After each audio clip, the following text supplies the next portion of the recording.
So I'm Canadian, but I now live in the UK, and I just had some family members here visiting for like the first time. Like, I've had a cousin come and visit, but he was here for like not even a day. But this has been like the first set of my family members that have come and visited. And it was really exciting, but stressful because we're renovating our house. My immigration is due. I had work commitments, but we made it work. And oh, my husband had just gone for surgery. Anyways, I was like, thinking about like if I would say who it was that came to visit, but I am going to say because it was my brother.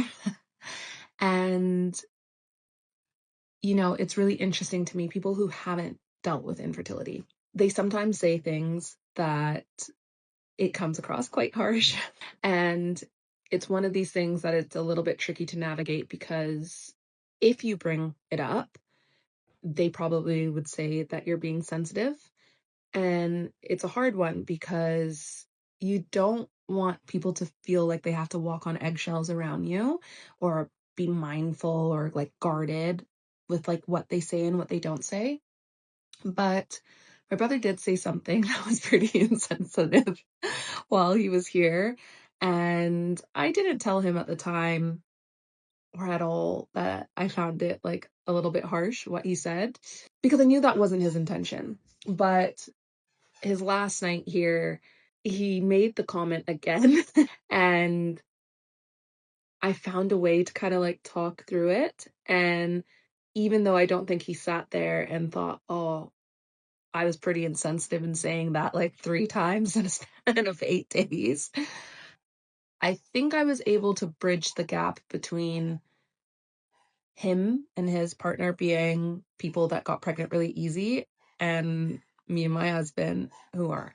And so one of the things that my brother said quite a few times was, he met quite a few new people while he was here and he was going through like his relationship history. Him and his wife have been together for, oh gosh, I think it's like 9 years or something like that. And so they were for like together for 7 years and then they got married and they got pregnant like a week after they got married. And so my brother, like when he tells people that origin story, I guess, he's like, yeah, it was all part of my plan, my plan, my plan. And he's like, it was all a part of the plan. And without him realizing it, it can rub really the wrong way because for any of you that are dealing with infertility, I'm sure you understand or can resonate with the fact that you probably had a flippin' plan and infertility was not part of it. And I think people who get pregnant easily, and I see comments, it's not just the comment that my brother made, but I see it on like posts on Instagram and TikTok and stuff, and people are like, yeah, we prepared our body for our trying to conceive journey, and that's what got us pregnant so easy. And it's like, you actually don't know that because you never know what you don't know, right?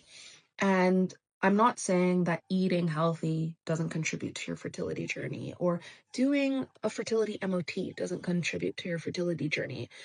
But in our circumstance, no amount of clean eating was going to prepare us for this fertility journey. No amount of drinking water was going to prepare us. No amount of acupuncture was going to prepare us. No amount of organic or no coffee or clean products or not wearing perfume was going to prepare us or get us to having a baby. And I think I think what was hard about his comment was it felt like he was taking ownership for his success. And when you're 5 years into a journey the way that we are, let me tell you, there's nothing that we haven't tried. If this was like on merit of trying or, preparing our bodies to have a baby or doing something right, we would have done it. We would have done it. But unfortunately, sometimes you are dealt cards that no amount of preparation, no amount of planning, no amount of it being a part of your plan is going to help it. And don't get me wrong, I think all of those things that you can do can help narrow things down to get you to an answer of why this isn't working. But anyways, My brother did say it again the last night that he was here. And I was like, Nicholas, we did have a plan. And sometimes things don't go according to plan. And he was like, yeah, you're right. And yeah, it was like a nice way to kind of redeem the offense. And I don't know, I feel like just educate as well, because I think there's a quote and it's like, people can only meet you as far as they've met themselves. And I feel like if you've never had to meet yourself in this arena or other arenas, you won't understand how cutting your words can be. And yeah, if this was amount to planning, we would have been there 5 years ago. We would have probably been there like 6 years ago, to be honest.